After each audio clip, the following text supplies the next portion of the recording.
Even Steve wants us to divorce. Mom hasn't been home for so long. What else can we do? I could hear the voices of my husband, Mike, and my son, Steve, coming from the phone. She's not my mom anymore. Just an old hag. Steve, See, even Steve agrees. Let's just get a divorce. We'll both be happier that way. all the kindness and effort I had poured into my family were trampled on, and any lingering affection I had for him vanished. I felt my heart grow cold. All right, then I'll go ahead and submit the divorce papers. Mike and I had been together for nearly 20 years, including our dating and married life, but the divorce agreement came together with surprising ease. Still, if this was my release, I welcomed it with open arms. Finally, I can be free. I no longer had to carry this burden. Just thinking about divorcing him made me feel lighter. After that, I submitted the divorce papers, and Mike and Steve ended up losing everything. I'm Jessica, 43 years old. I hold a certain position at a company called Johnson Trading. Because of the nature of my work, I often travel, flying all across the United States. My husband, Mike, and our son, Steve, live in a single-family house. This is a home Mike and I purchased a few years after we landed our first jobs out of college, and we've already paid off the mortgage. Since I can't drag them around for my job, I've been repeatedly taking on assignments that require me to work away from home alone. I'll be away a lot because of my work, so I'm counting on you to take care of the house. Sure. Although he seemed uninterested, Mike still agreed with my decision. I often feel bad for not being able to spend more time with my family, but I work hard to support them, and quitting my job is not an option. While I was continuing my work assignments away from home, one day I received a call from Mike's parents, Ashley and Brian. Jessica, are you and Mike getting a divorce? What? I was stunned by Ashley's unexpected question. Mike and I have been married for nearly 20 years, and our son Steve is already 18. We've worked hard to keep our family together all this time, so I couldn't understand why she would ask about divorce. Is there anything that comes to mind? No, I've never discussed divorce with Mike. I see. It's just something Mike mentioned. I'm sorry. It must have been a misunderstanding. Ashley replied apologetically. Still in disbelief, I decided to ask for more details. Did Mike really say something like that? Yes, he did. But if you're not planning to divorce, then I wonder what he meant. Apparently, while I was away, Mike had hinted to Ashley and Brian that a divorce might be on the horizon.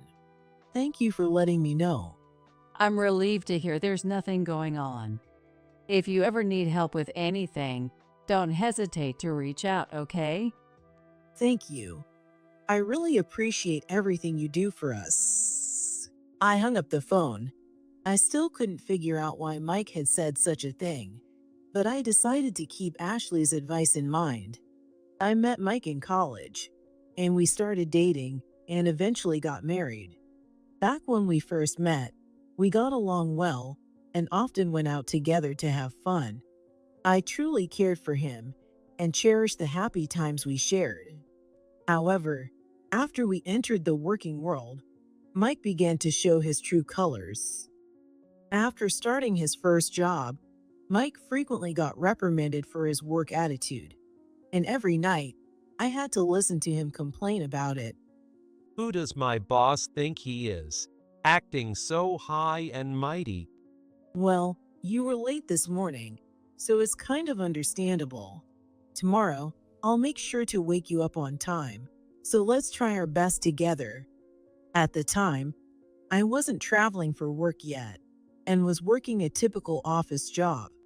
Stop nagging me. I feel like the work I'm doing isn't even the right fit for me. I think there's a job out there where I can really shine. Mike pouted and made excuses, but to me, it just sounded like he was running away from responsibility. Still, I didn't want to push him too hard and decided to respect his feelings. So, are you thinking about switching jobs? Yeah, that's probably the best option. And so, Mike quit his first job and started fresh at a new one, full of enthusiasm, only to get reprimanded again for his work ethic.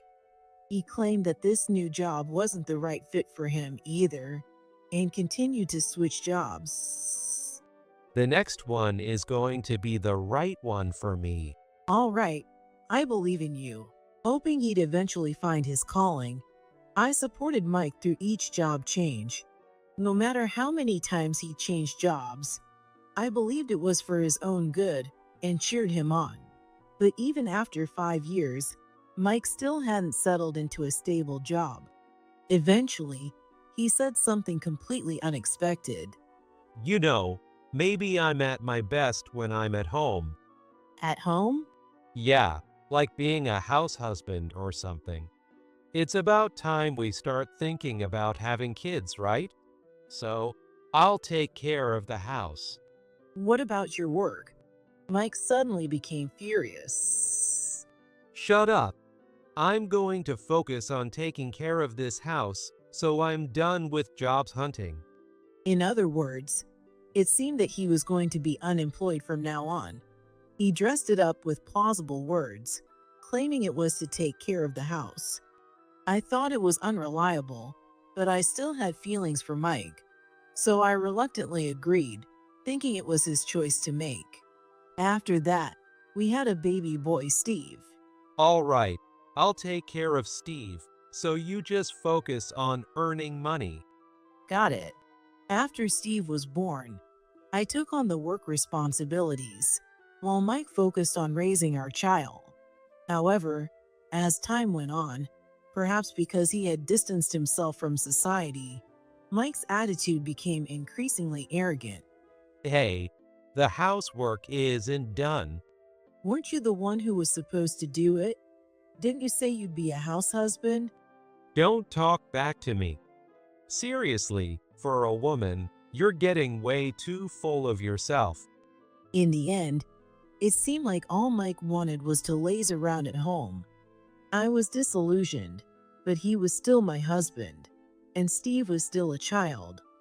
If Mike had no intention of working, I told myself I had no choice but to support both of them through my work. When Steve was in middle school, my job responsibilities changed, and I started traveling across the country. It was impossible to take Mike and Steve along, so I proposed working away from home. Do you think you can handle all things at home? Guess I don't have a choice.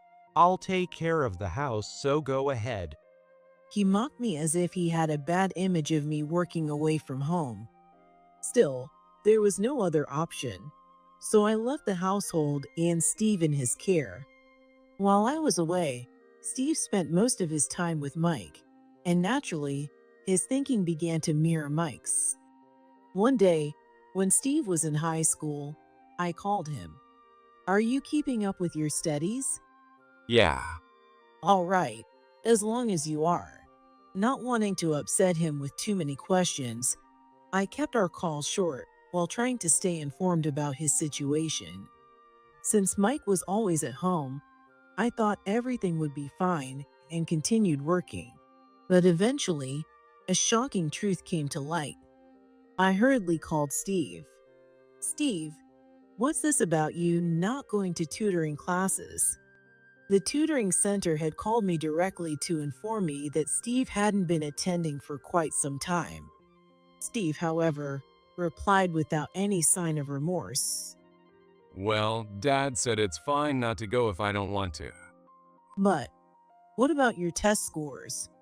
What are you planning for college? Stop nagging. Someone who's never home has no right to act all high and mighty. His words hit me hard, and I was at a loss for how to respond. I felt guilty for not being home, but I worked to support our family. It was likely Mike who had been badmouthing me and turning Steve against me. You think I'm gonna listen to you like this? Get real, old hack. Steve. I never thought Steve would end up so much like Mike during my time away.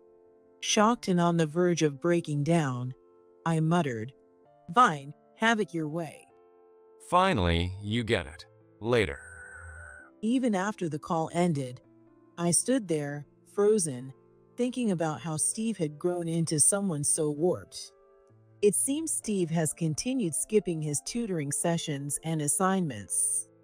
He's nowhere near being in a position to pass his college entrance.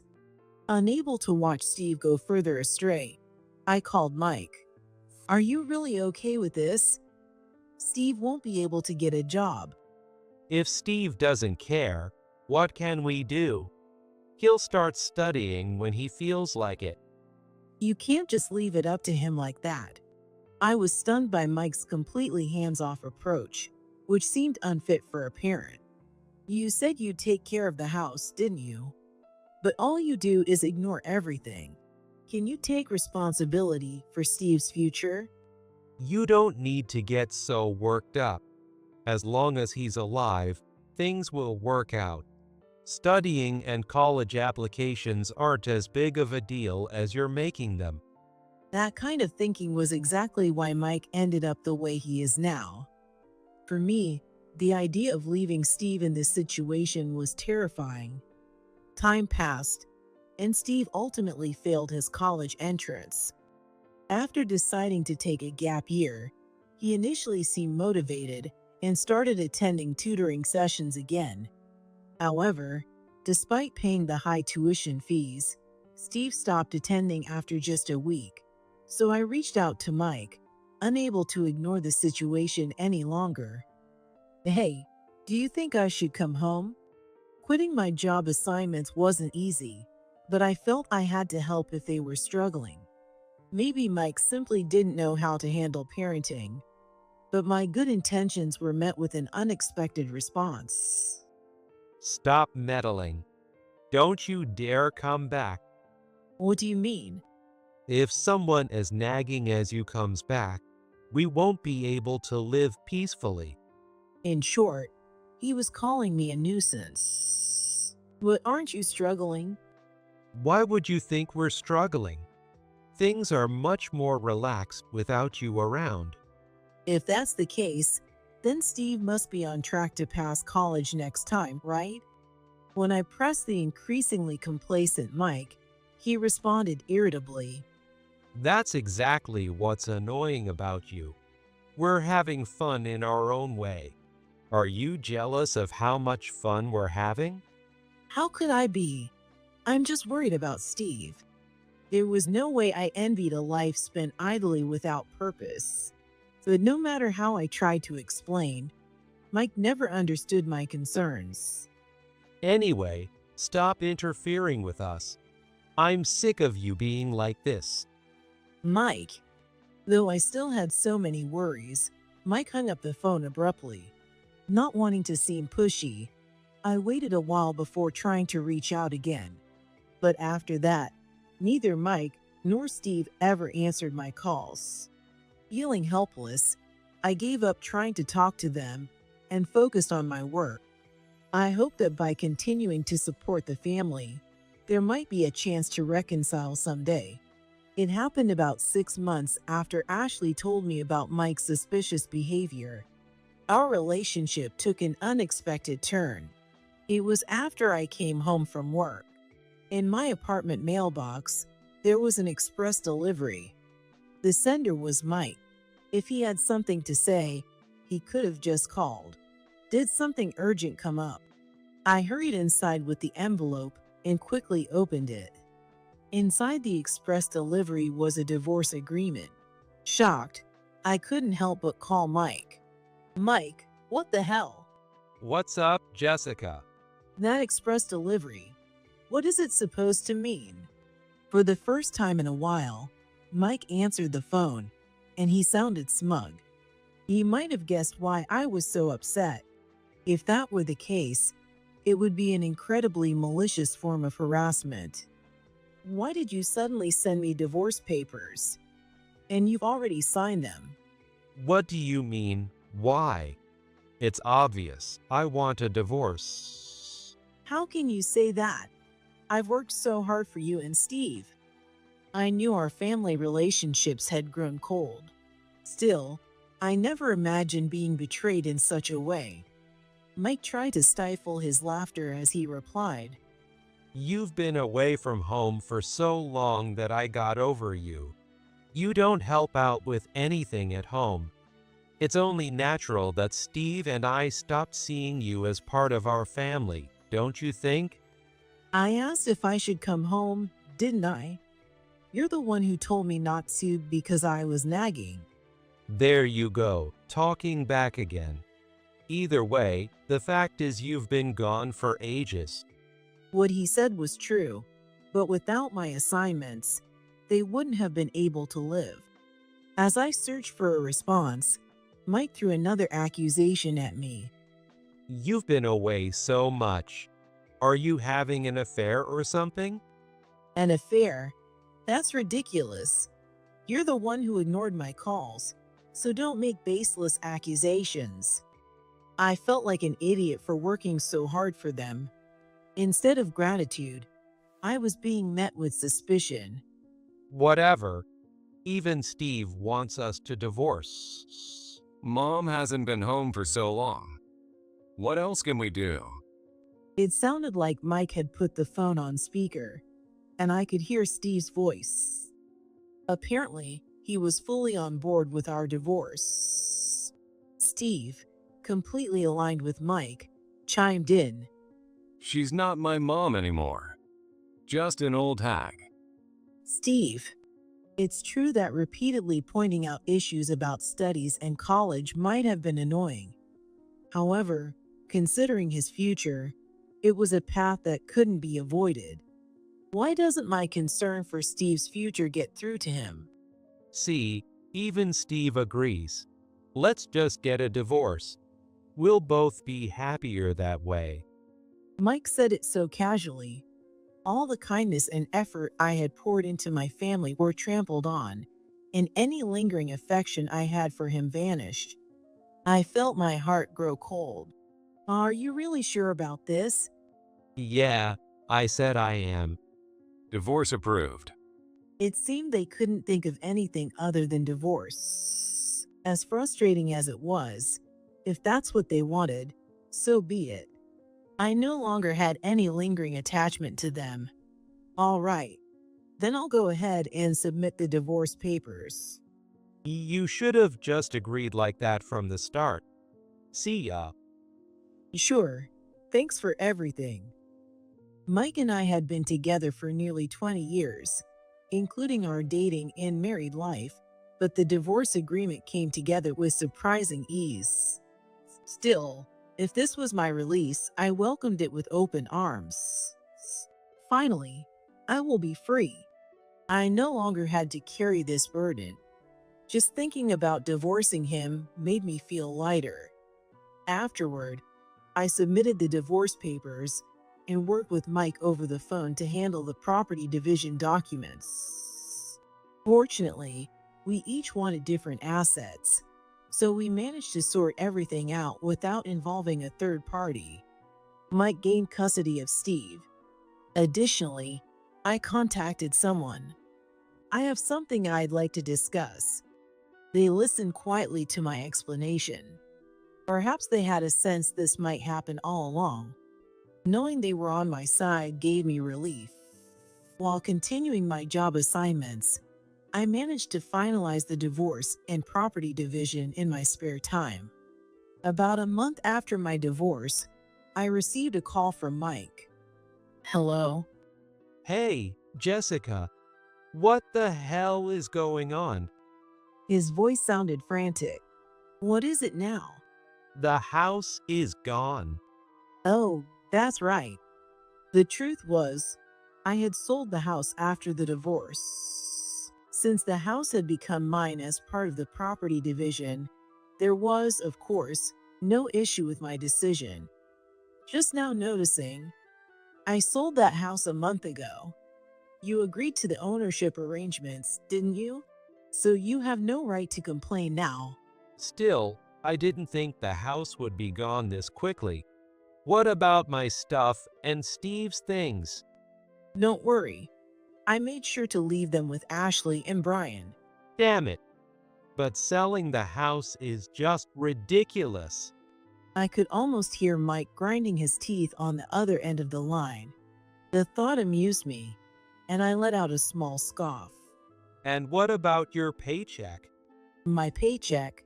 We can't live without your paycheck. His absurd complaint made me frown.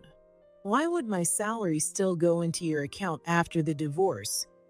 Of course, I change where it gets deposited. You don't care if we can't make ends meet?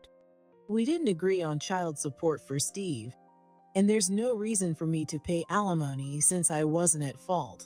I'm the one who got kicked out of the house. Why should I be responsible for your life after the divorce? Mike should still have some savings from the property division.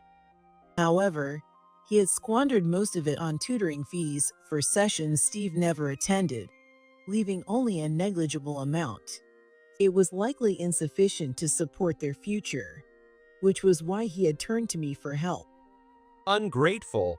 I kept the house running for you. Thanks so much. Staying at home must have been such a tough job. I raised Steve too.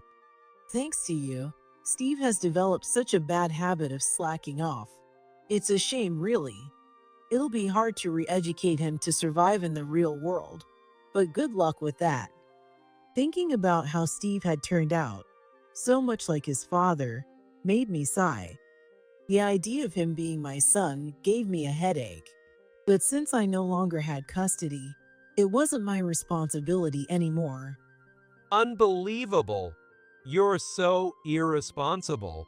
Even now, he was trying to pin the blame on me. Unmoved, I hit him with the truth I had uncovered. Do you want to know why you didn't realize the house had been sold?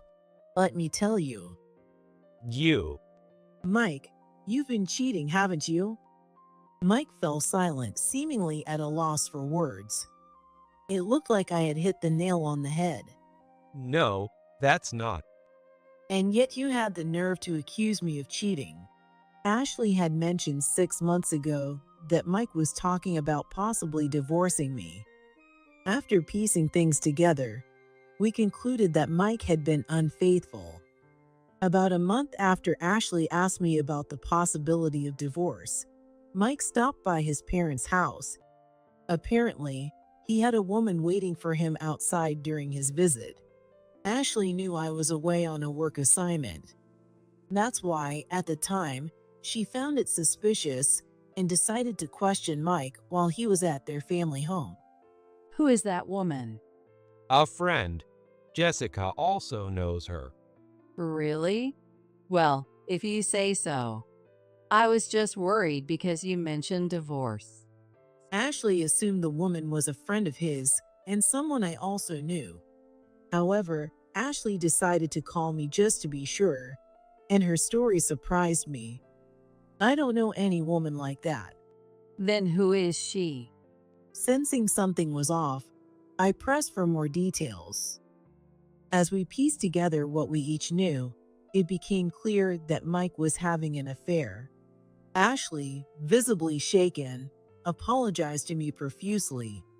It seemed that Mike had brought up the idea of divorce in front of Ashley as part of his plan to remarry the other woman.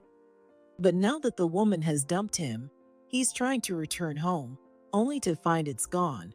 Isn't that about right? Mike fell silent, as if I had hit a nerve. Looking back, his insistence that I not come back home was likely because of his affair. Then, in a panic, Mike began making excuses. I was just away for a while because of something I had to take care of. What kind of something makes you leave home for an entire month? I went back to my parents' place. He spouted what sounded like a plausible reason, but it was clear he was grasping at straws. I've already confirmed with Ashley and Brian that you didn't visit them even once in the past month. Called out on his lie, Mike fell silent again. Then, he quickly tried a new excuse. I was on a trip. A trip? Don't lie to me. With the limited amount of money you got from the property division and no job, there's no way you could afford a month-long trip. Having his lies thoroughly dismantled, Mike stammered and finally confessed. A woman. A woman? As I thought, Mike had been cheating. Yeah, I was deceived by a woman. Can you be more specific? She said she loved me, that she wanted to live with me, so I believed her. But then she ran away, saying she couldn't live with a broke guy like me anymore. And it's all because your paycheck stopped. In the end, she was only after the money. Oh, I see. That makes sense. I couldn't help but laugh at the situation. It was poetic justice. Did you tell her that paycheck was your own income? Well, Objectively speaking, my salary was quite high. Mike had probably been claiming it as his own earnings. see, I'm the victim here too. Are you enjoying backing me into a corner like this? Playing the victim now? That's pretty shameless. I was merely holding him accountable for his actions. To be accused of wrongdoing for that was beyond absurd. Anyway, I can't survive without you. The fact that he was only now realizing this left me speechless. No matter how much he tried to act superior, Mike was still unemployed and incapable of living without relying on someone else. Let's call off the divorce. I want us to remarry and live together again. His audacity irritated me. You sent me divorce papers via express mail, and now you want to take it back. Don't you think that's a little too convenient? Please, I'm begging you. Do you have any idea how devastated I was when I opened that envelope? I had genuinely worried that something terrible had happened to him or Steve. Never in my wildest dreams did I expect to find completed divorce papers inside. You're only saying this because your situation has become precarious. Do you really think I'll fall for such transparent lies? We used to love each other, didn't we? You don't even love me anymore. How can you say that after having an affair? Even if I agreed to remarry, it was clear that I'd only end up back in the same demeaning situation. Giving in to his request would simply let him waste any goodwill I had left. So, Mike, you suspected me of cheating, didn't you? Are you really okay with remarrying someone you think cheated on you? What about your pride as a man? When I pointed this out, Mike fell silent. You must be really desperate to cling to someone you believe might have cheated on you. Jessica, Of course, you were the one who actually cheated. Assuming I was cheating just because you were. That's a pretty simplistic way of thinking, isn't it? that's not how it was. Mike continued making excuses, his voice trembling as if he were about to cry. Let me make this clear. I have no interest in remarrying someone who's unemployed. The bluntness of my statement left Mike unable to respond. For years, I had believed he would eventually find a job, patiently supporting him without mocking or criticizing his efforts. But realistically, most women wouldn't even consider an unemployed man as a partner. So, that's how it is. I won't be remarrying you. Figure things out on your own. Wait, Jessica. I heard his anguished voice, but I ignored it and hung up. After blocking Mike's number, I received a call from Steve instead. Help us, Mom. Steve. Steve was probably in a pretty desperate situation as well. With no money or place to stay, he seemed to be wandering aimlessly. Still, I never thought I'd feel so little sympathy for my son asking for help. Why should I help you? According to you, I'm not even your mother, right? Well, that's. Steve had refused to acknowledge me as his mother and had even called me an old hag. No parent could remain unaffected by such cruel words from their own child. I admit I'm sorry for not being able to come home. But even you should understand that if I didn't work, you and Mike wouldn't have been able to live, right? Well, Dad said. What did Mike say? He said men just need to stand their ground, and women will naturally follow.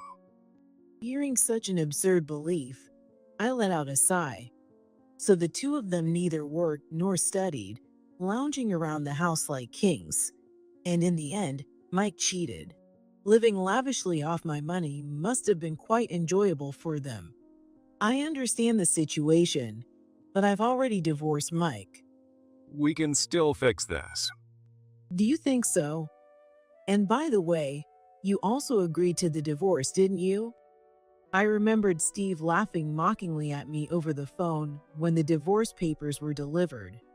Hearing this, Steve hesitated. And you chose to stay with Mike, didn't you? Well, yeah, but. Which is why I don't have custody. I no longer have the right to call myself your parent. Don't you have a new mom? If you're in trouble, you should ask her for help. In a pitiful voice, Steve began to explain. Our new mom ran away. She found out Dad had lied to her. Lied about what? He told her he was single. I couldn't help but laugh. It seemed the woman didn't even realize she was having an affair. Mike had deceived her into a relationship. No wonder she was furious when she found out. Mike claimed he had been tricked by a gold digger, but clearly, he had conveniently twisted the truth when telling me his side of the story. So we got kicked out of the house we were living in. It seemed they were now turning to me as their last resort. I didn't mean to treat you badly, Mom. Dad told me to. I promise I'll do better from now on. So please help us. Did he really think blaming everything on Mike would earn my sympathy? It's pathetic to hear such excuses from an 18-year-old. I decided to ask Steve something I had been wondering for a while. Before you start saying all this to me, what happened with your college entrance? Are you studying properly? You're still attending tutoring sessions, right? Well, I mean, I've been going to tutoring. You're skipping them, aren't you? He fell silent, unable to respond. You've been skipping sessions even though someone else is paying a lot of money for them. And you had the audacity to insult me. It's unbelievable. This mindset was clearly the result of Mike's influence. Still, I felt no sympathy at this point.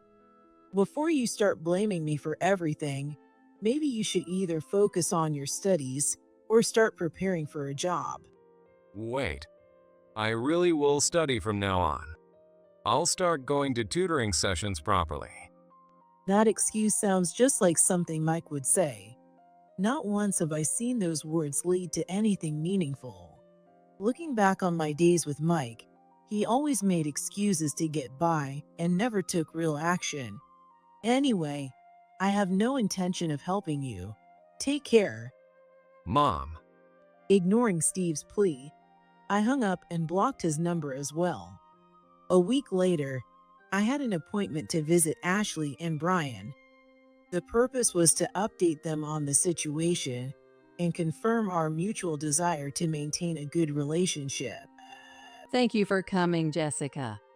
They were already in their 70s and lived a peaceful life, tending to their garden. Even as my former in-laws, they had always treated me kindly. I appreciate you making time for me today. Not at all. After all, Mike caused you so much trouble.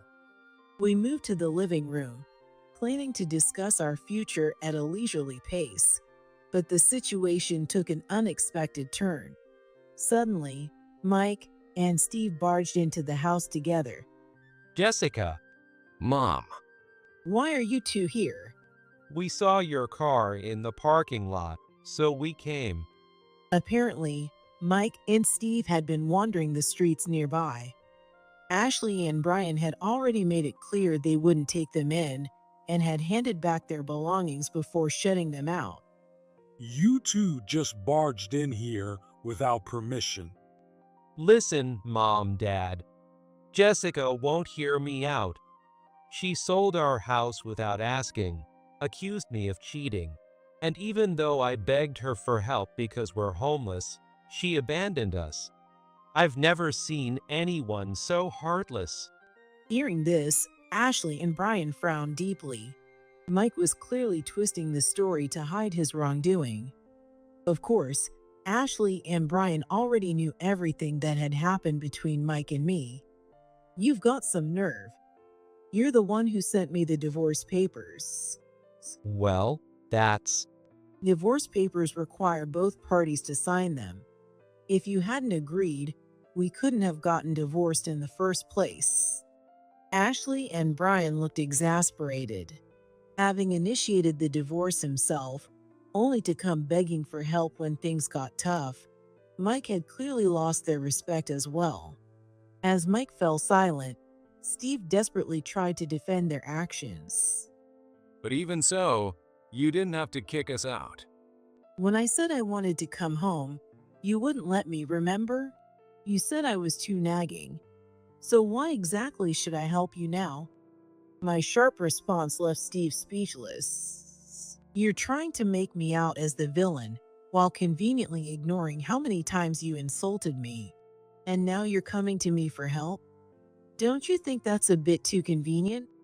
We're struggling to survive. We don't even have a place to stay. Well, that's what happens when you hide the fact that you're married and cheat. How do you? Though Steve had already told me, Mike clearly didn't expect me to know. Hearing the truth come out of my mouth seemed to catch him off guard. Mike quickly glanced at Steve, but Steve pretended not to notice. I wanted to make things work with you. You're the ones who betrayed me, aren't you? But that doesn't mean you had to kick us out. Do you not care what happens to us? Unable to bear the idea of living on the streets any longer, Mike and Steve began to shout.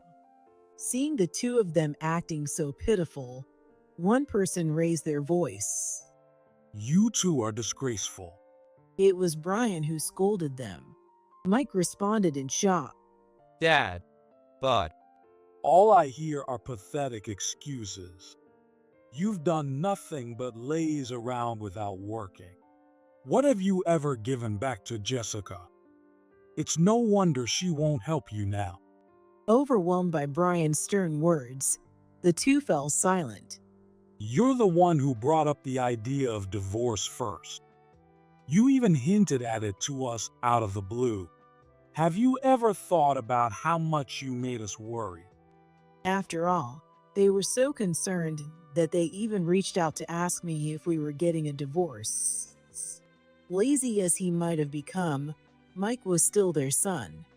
Ashley seemed to share the same sentiment, nodding in agreement beside Brian. However, Mike refused to acknowledge his faults and continued to shout in protest. We wanted things to work out too. You're the one who cheated first. Shame on you as a parent. If Jessica had just been home, I wouldn't have cheated. Mike still insisted on blaming everything on me, refusing to take responsibility for his actions. If he was going to push all the blame onto me, there was no reason to hold back anymore. Actually, I'm a director at Johnson Trading. What? Mom is a director? Even with their limited experience, they understood what being a director meant. Their faces grew paler by the second. You're a director? Yes, my father is the founder and chairman of Johnson Trading, and I was appointed as one of the directors. That's why I had to take on assignments across the country. Neither of you cared enough about my work to know that, though. Mike had met my father once during our marriage introduction. However, they hadn't discussed anything detailed about work or other matters. I was responsible for overseeing subsidiaries nationwide. That's why I traveled all across the US for my job. Thanks to my substantial executive salary, I was able to support your lazy lifestyle. Hearing this, Mike's attitude shifted dramatically. Jessica, let's get remarried? Don't be ridiculous. Aren't you embarrassed to suggest remarriage just because you've realized my position? I firmly spoke to the two of them. Lazy people like you will never be hired at my company. I'll personally contact the human resources departments across all our group companies to make sure none of them ever hire you. What? If you do that, Does that mean we won't be able to work for any of Johnson Trading's subsidiaries? Johnson Trading is a large corporation with numerous subsidiaries. Unexpected places like supermarkets, restaurants, and factories sometimes fall under the umbrella of Johnson Trading. This decision would narrow their already limited job prospects even further. On top of that, I'll inform my friends at other companies about you too. You might as well assume it'll be almost impossible to get a job anywhere in this country. please, Jessica, we're really struggling for money right now. Does this mean we'll never find a job? After being cut off by everyone, their last resort was to find any kind of work to cover their living expenses. But now, even that path was being blocked. What are we supposed to do if we can't survive? Perhaps they hadn't expected me to retaliate this fiercely, but I was genuinely furious. Do you really think I'm going to hold back now? I've put up with nearly 20 years of your selfishness, and then you had the nerve to barge in while I was having a conversation with Brian and Ashley. As I glared at them, they froze in place. Ashley and Brian, watching silently, seemed to think this was well-deserved punishment. No matter what you say, I have no intention of helping you. Don't ever show your faces to me again. Jessica, Mom, Unable to handle the reality of losing everything, they screamed and caused a scene inside the house for a while. However, a furious Ashley and Brian eventually threw them out. Desperate for money and a place to stay, they reportedly tried to find jobs afterward. They focused on companies offering housing, hoping to secure a place to sleep. However, wherever they went, whether it was a Johnson Trading subsidiary or one of my friends' companies, no matter how much they tried to appeal, they were completely ignored. why won't they hire us? we've been pleading with them. Why should it matter if we only have high school diplomas? Mike's frequent job changes and long periods of unemployment worked against him. As for Steve, his low academic performance as a high school graduate was a significant disadvantage. Even companies outside the Johnson Trading Network saw no potential in them and rejected their applications. Unable to secure jobs, Mike and Steve apparently resorted to taking on debt to survive. Dad, what are we going to do about these repayments? Damn it. Without jobs to pay off their loans, and with both myself and Mike's former affair partner filing for additional compensation, their debt kept piling up.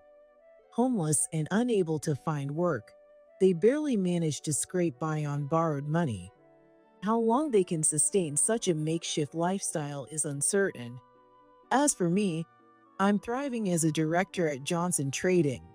I'm still traveling across the country for work, but now I have nothing weighing me down. I even find joy in using my abilities to excel in my career. Of course, I made sure to claim alimony from Mike. Although my divorce went through, I've maintained a good relationship with Ashley and Brian. Thank you for everything. It's okay. If anything, we should be apologizing for the trouble Mike caused you. Whenever I'm nearby, I make it a point to visit them, and we help each other whenever there's a need. Mike really let you down. We want to make amends however we can So please don't hesitate to lean on us. Ashley and Brian often apologize for the burden Mike placed on me, but they've done far more than enough to make up for it. These days, I'm living more freely than ever before. After dedicating so many years to hard work, I've decided it's time to start living for myself.